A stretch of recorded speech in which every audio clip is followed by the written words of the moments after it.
Good afternoon, everyone. My name is George Kushner. I am the CEO of H2cryptO. I appreciate you giving me a few minutes this afternoon to chat. And I'm going to do things a little bit differently today. You see, I go to conferences myself and attend them, and I hear speakers talk and show the decks and do the pitches, and they're great and they're wonderful and fantastic. But I always ask myself, how? Why? Did you create your company? It's just curious. And with us, I think our story is incredibly salient to what we're doing and what we're trying to accomplish. So if you don't mind, just indulge me for a few minutes and let me chat. I'm going to leave this stationary screen on and speak to you about really how H2cryptO came to be. There are many, many different ways the way companies are formed. Some are formed out of sheer creativity, uniqueness, innovation. Some companies are formed out of necessity. And some companies are formed out of current users using something and saying, there's got to be a better way. There's got to be a simpler way, an easier way, a better user experience. And that's exactly where H2cryptO comes into play. Now, I want to mention a few companies that have followed this footprint of not necessarily starting from scratch, but finding something that's out there and disintermediating it by making it better. Let's talk about three quick companies. Airbnb. They did not create the rental business for homes and rooms and things like that. You had companies like VRBO decades before Airbnb ever existed doing the exact same thing. Airbnb came in and gave it a cooler, more friendly, unique experience. They've been extraordinarily successful. How about WeWork? WeWork didn't invent the shared office space.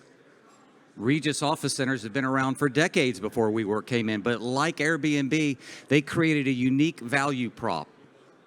We want to be hip and cool and fun and put beer machines in there and put pinball machines and ping pong tables, and they were very successful.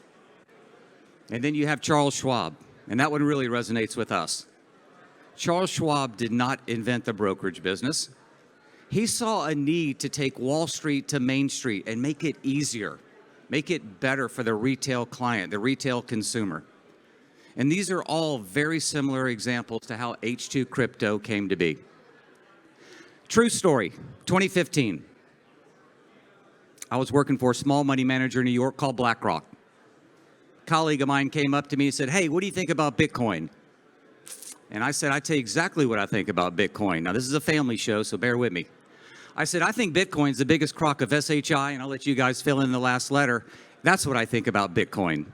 Drop the mic, walk away, thought I was the greatest guy in the world. Now, why did I say that? I was a man, worked on Wall Street for 20-odd years at the time, loaded with arrogance, hubris, thought I knew everything about everything. Well, thank goodness a couple years later, I kept hearing more and more about blockchain, distributed ledger technology, crypto, Bitcoin. So guess what? I went down the rabbit hole. And after spending hundreds of hours of research, I found out very quickly that no, the guy that made the comment in 2015 was not the coolest guy in the world, but the dumbest guy in the world. And by this time, I said, I need to find out what this whole universe is like. I want to invest in crypto. This takes us to the summer of 2020. I went to the first exchange, and I immediately ran into problems. So I tried to get a hold of this exchange, and the only way to contact this exchange was email. So I sent this exchange an email in the summer of 2020. Today is 2 November 2022, and guess what? You know what's coming. I'm still waiting on my email. Maybe by 2025 it comes in. Fine. Went to the next exchange. Stumbled, fumbled, KYC, funding the account, even hitting go to buy, nothing happened. And I'm like, what is going on here? So I immediately did a hard stop. And I said to myself, okay, look, you've been working in financial services for 25-odd years. Used to sell derivatives to central banks. I'm not the Atlanta, Georgia Mensa Club chapter president. I'll concede that all day long, but I'm pretty good with markets. I'm pretty good with global econometrics. Something doesn't seem right. So then I started doing some research. Research point number one was I want to know how many people own crypto. And what I found out was no one owns crypto. I want to repeat that. No one owns crypto. I'm going to show you in a few slides what I'm talking about. Number two, why? The same exact pain points kept coming up over and over and over. It's too freaking complicated. And that's where an idea was born.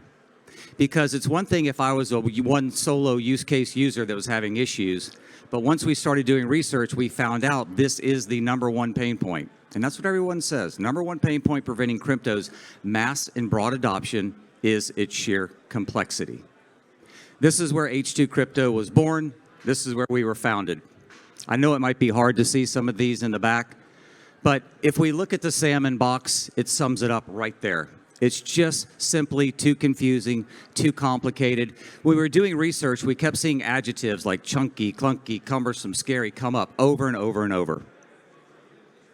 I'm not picking right here on one of our major competitors in the blue box, but in New York Times of spring of 2021, there was an article about the abysmal service, or really the lack of service in cryptocurrency exchanges. And this was a former attorney who had worked at this exchange. He had left the exchange. He had about $500,000 locked up on the exchange, and he freaked out and panicked because he couldn't get access to it. He used to work there, and he still couldn't get anyone to help him with this. Our solution is to come in and provide true, real, live human support 24/7, 365, around the clock. Now, we know that our users are going to want to communicate with us in different ways. People my age probably want to pick up a telephone and call you. Boom, we got it. The younger generation probably wants to chat. Boom, we got it. Somewhere in between might want to do email. And again, these are not bots. These are real, live humans. What we're trying to present here is the kinder, gentler, caring exchange. I'm not knocking any of our competitors. I hope all of the major exchanges do extraordinarily well because that will help us. But it's a different model. Their model is predicated on here we are, here's our platform. It's a do-it-yourself service model. You run into problems, you're kind of on your own. We want to change that dynamic. Remember when I said no one owns crypto?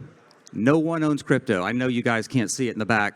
But basically what this is telling us is 300 million people currently today, out of 8 billion own crypto. That's less than 4% of global populace. If this event has 1,000 people plus or minus, you're talking about 37.5 people owning crypto. It's a tiny, tiny, small cottage industry right now. However, there's massive growth projected on the horizon. By the end of this decade, we're thinking about maybe 1 billion people will be having exposure to crypto. It's a 3.3x multiple. I think that number is a little bit low. By the end of the century, obviously 77 years out, it's a bit away, you're talking 85% of the planet will now have exposure to crypto. What's extraordinary about it, even though it's only a 300 million person universe right now, you're still seeing massive amounts of trading volume. Roughly, there's about $30 billion a day in trading volume. That equates to just under $1 trillion a month. If you annualize that out, that's almost $12 trillion a year. Now, let's talk about that number for a minute. The United States GDP is about 22 trillion. So you're talking on a monthly basis about 5% of GDP being traded. Furthermore, the number 1 trillion, I think we've all been desensitized. When I was growing up as a kid, 1 million was huge. Then 1 billion became, no big deal. Now 1 trillion with government spending and all these numbers. But to put $1 trillion into perspective, and we're doing this monthly, if you spent $1 million a day since the birth of Jesus Christ, you have not hit $1 trillion. It is an extraordinarily large number. How do we differentiate? Well, first and foremost, we differentiate by offering 24/7 live support, true live support. One-click buy, very easy, simple, intuitive. Some of the other exchanges have kind of a wonky-ish offering there, but ours is just one of the UXs that clients can use. We also have dual UXs, so if you're a little bit more sophisticated trader and you like technical analysis, we offer that as well. The middle box is something we're incredibly excited about, and we're racing very quickly to be the first exchange in the United States to be able to offer IRA investing on your exchange. We all know how kind of fragmented the ecosystem is in crypto. Borrow, lend over here, stake over here, buy and sell here, crypto. So IRAs is something we've seen a tremendous amount of demand for. And it makes sense due to the volatile nature of crypto. What better vehicle to invest in it in a long-term wrapper? Our business model is fairly similar to other exchanges with regards to how we generate revenue. The majority of our revenue is going to be generated by transactional fees every time a client buys or sells crypto. We also add just a little bit when they fund their account, depending on the mechanism. We will be adding some money on the IRAs when clients sign up. We'll tack on just a little bit, and they'll still be ultra competitive with some of our competitors in that space that are non-exchanges but offering crypto. And then finally, and this is where it's really exciting for us, is we're starting to gather a lot of partnership deals. And these partnerships are reciprocal, but what's really the most important is when we send clients their way, they actually pay us for those clients. And what's important is, and we're going to talk about this in just a minute, is community in this space. And I'm going to spend several minutes on community. Although this says the team, that's a little bit misleading. This is really just the C-suite. Again, I'm George Kushner, spent almost 30 years on Wall Street, worked for firms such as Merrill Lynch Alternative Investments, Permal, Man Group, BlackRock, Wells Fargo Private Bank. Our CIO, our Chief Information Officer, Jake Perez, has spent 20 years in tech and tech security. He's got a team behind him. We have a client service model behind our COO, which we're going to be naming a new one very shortly. And then we have a scalable client service team behind them. We were speaking a minute ago about community, and I want to talk about that because it's really important. And this conference has been phenomenal, really has been, on introducing us to new potential partnerships. And that's what it's all about. Because we've done a lot of calls with, quote, potential partners, and we talk about this word community. And what we find more often is not is what community really means to these potential partners is, hey, if you can help me, awesome, great. But if you're looking for us to help you back, that's not really what we're thinking. Well, we've recently been in contact with a lot of Web 2 to Web 3 type companies that truly put their money where their mouth is, and they want to help us, and we want to help them. Because the thing about Web3 and crypto, and everybody can agree with this, we all have to kind of be in the same boat, rowing at the same time, in the same direction for this to take hold. We have to educate everyone about this. So this is just a very small handful of recent partnerships that either we're in negotiations with, we've already inked deals with, we're already current looking, and as I mentioned, this venue has been fantastic with trying to meet up with other partners. Our funding status, we were preceded by Draper Goren Home. Thank you very much.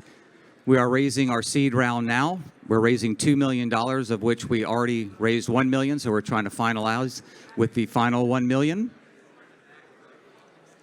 And our model is really about, again, positioning ourselves as the exchange that is kinder, gentler, caring. Think about a Schwab or Fidelity type model, but for just crypto. With that, I appreciate your time and see if there are any questions. Thank you very much.